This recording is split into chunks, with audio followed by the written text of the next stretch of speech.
சபரிமலையில ஐயப்பனோட கோவிலுக்கு வெளியில இவ்வளவு பெரிய அக்னி குந்தம் எரிஞ்சுட்டு இருக்குன்னு பாக்குறீங்களா? அதுல போட போறது ஒண்ணுமே இல்ல.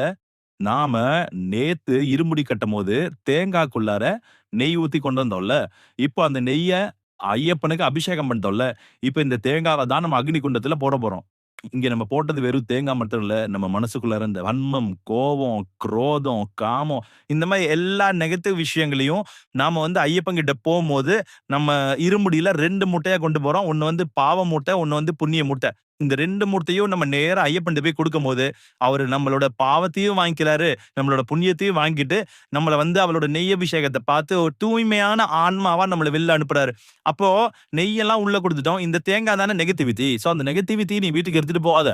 வெளியில ஒரு பெரிய அக்னி குண்டம் இருக்கு. அந்த அக்னி குண்டத்துல போட்டு எல்லா நெகட்டிவிட்டியும் எரிச்சுட்டு, சந்தோஷமா, சுத்தமா, தூய்மையானவனா என் கோயில்ல இருந்து வெளியில போ அப்படின்னு சொல்றது தான் இந்த அக்னி குண்டத்தோட அர்த்தம்.